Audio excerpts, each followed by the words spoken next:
What's up, my Metaverse family? Welcome back to On-Chain Gaming. My name is Jake, and today we're going to be talking about some really cool news regarding Mirandus. Now, a lot of you who are super into Mirandus, which is an upcoming massive multiplayer online role-playing game, which is going to be built on the blockchain with real NFT ownership of items and play-to-earn mechanics. Those of you guys who are super into it, you might already know this, but for the rest of you, there is a brand new resource or cryptocurrency or magic that has been introduced or shared with the public that is going to be in Mirandus, as well as the way that we can actually start earning this new crypto resource, which is called Materium. And yeah, so we're going to be talking about that. I also want to talk a little bit about my McCarthy interview, the interview I recently had a couple weeks ago with the mastermind behind Mirandus, and talk a little bit about some of the things he shared, specifically cemeteries and death in Mirandus and what it means to die in the metaverse. And then there's a couple other things that we need to talk about as well, like all of the land deeds selling out for Mirandus and almost all of the buildings selling out as well. So this is going to be a completely information-packed video. So if that sounds good to you, remember to leave a big thumbs up, hit subscribe if you're not subscribed already.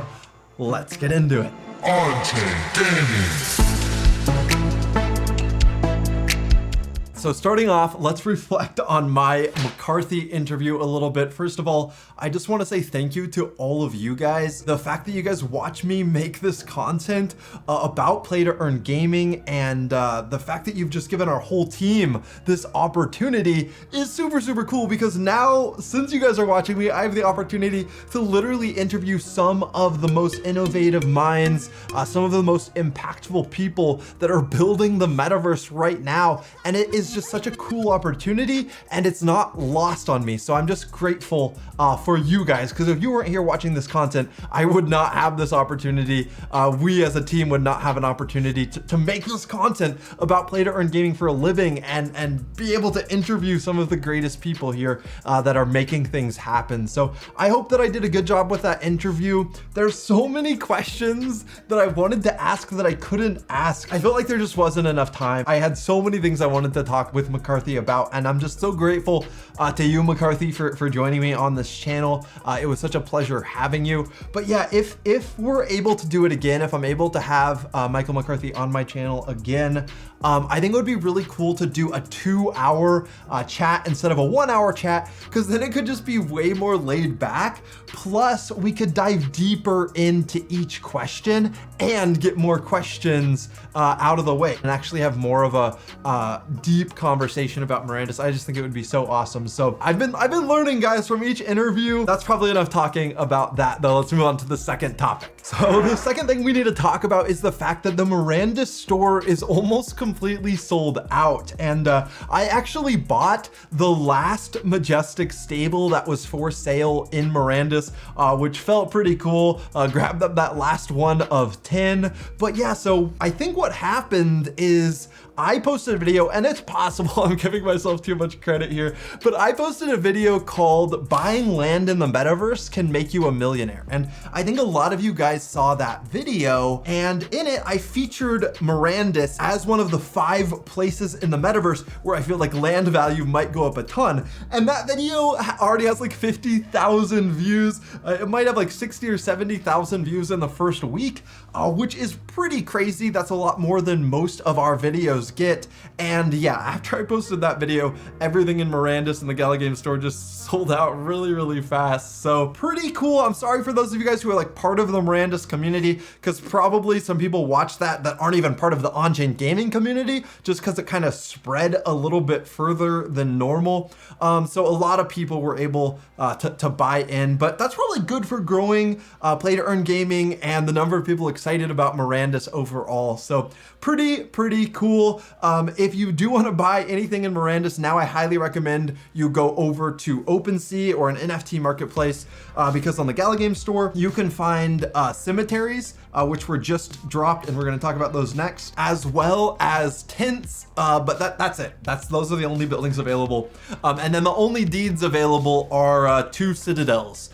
2 citadels left, which are millions of dollars. And yeah, besides that, they're all out. So let's talk about death in Mirandus, and let's talk about what McCarthy leaked on On-Chain Gaming when I was interviewing him about death in Mirandus. So I asked him about if they had any further thoughts or discussion about how serious death was going to be in Mirandus, because McCarthy has been talking about how death needs to be very scary so that it's very meaningful to be in the world of Mirandus, and so that you have some fear of the dark and of evil creatures and monsters, and that just makes the whole world feel like it has higher stakes. And if that is true, as well as the economic stakes that Mirandus brings, then it could be a very, very immersive world to exist inside of. And I agree with McCarthy. I think death in the metaverse should really, really matter. So in the interview, McCarthy kind of laid out exactly how death's gonna work. Let's talk about risk a little bit, because so you kind of foreshadowed this at the beginning of the interview, where you talked about how you want it to really feel like there's something at stake when you're playing, so that like if you're in danger, like you actually feel frightened in real life. Again, I want to start this by saying, adventure is the key, and the reason if you and I were teleported back in time, if we saw a dungeon entrance that we would not run in, is because I don't want to die. Cemeteries are the only place in Mirandus that you can be resurrected if you die. Okay. That is it. Mm-hmm. If you die, you are essentially going to be stuck in the netherworld. And I don't mean for 5 minutes, Jake. Okay. I mean, like, you might be out there, and eventually your body will reconstitute and come back at the cemetery, maybe nearest to your death. But cemetery owners, if you make a donation to them, it's like you can be pulled back from your purgatory immediately. Mm-hmm. And depending on how the cemetery is upgraded, and depending on maybe the size of your donation that the cemetery holder will, be in control of, you can come back immediately and suffer no penalties, completely unscathed. How long can you be lost in the nether if you don't have any coins to spare to try and come back faster? Yeah, it's gotta get more hardcore as the game progresses, like everything, right?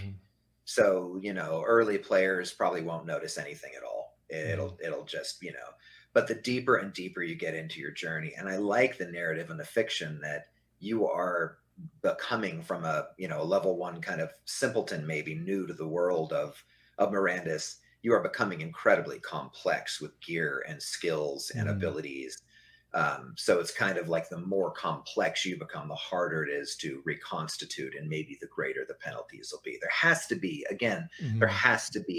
additional risk and pushback in the system the higher up you go, or else there's no such thing as heroes. And we want heroes in Mirandus. So if you're very low level, death is not going to be that painful. But if you're very high level and you die, not only are you going to be losing experience, but you're going to be sent to this nether, this death world that you're going to have to get out of. And you're going to spawn at a cemetery, and you're going to have to pay the owner of that cemetery if you want to spawn without any lasting debuffs or diseases or something like that. So pretty interesting, and we don't know exactly like how rough it's gonna be, but he said you could be trapped in the death world for quite a while if you were kind of a high level. So I'm excited to see how this all plays out. I'm just very excited to see that death is going to be very punishing in the world of Mirandus. I think that's going to make it a much more exciting, massive multiplayer online world to jump into, which, like I said before, stacked on top of the economic incentive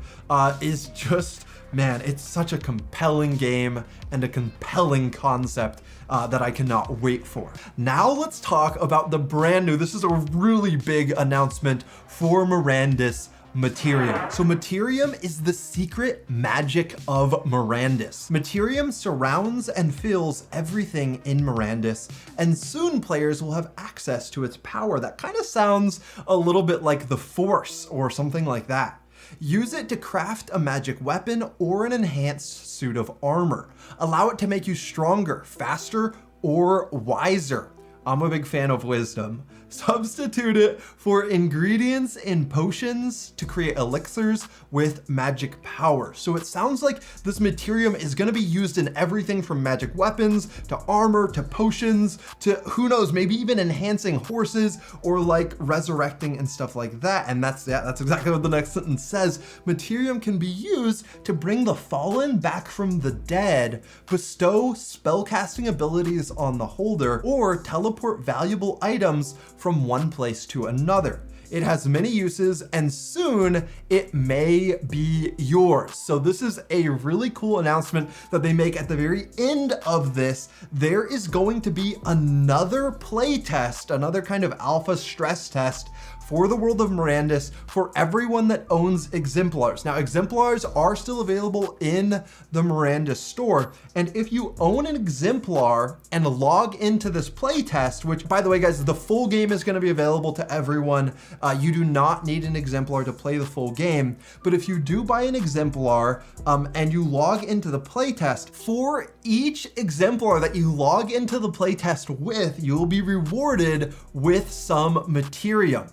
And that will be the first Materium ever given to players. And just so that you guys know how Gala Games works, Gala Games does not sell the coins that they mint. Gala Games is all about giving coins to players for participating or benefiting the ecosystem. So Gala, for example, has never been sold by Gala Games. Gala is awarded to Gala Games node owners, which by the way, if you would like to buy a node and start farming Gala coin, then you can learn more about that using my link in the description. Town coin has not been sold either. Town coin can only be earned by playing Town Star. And now I'm guessing that Materium may not ever be purchasable from Gala Games. It may only be earnable by playing Mirandus, which is really cool. Now, once players have the currency, then obviously you can buy it because a player with the currency can sell it to you. So once there's enough currency out there,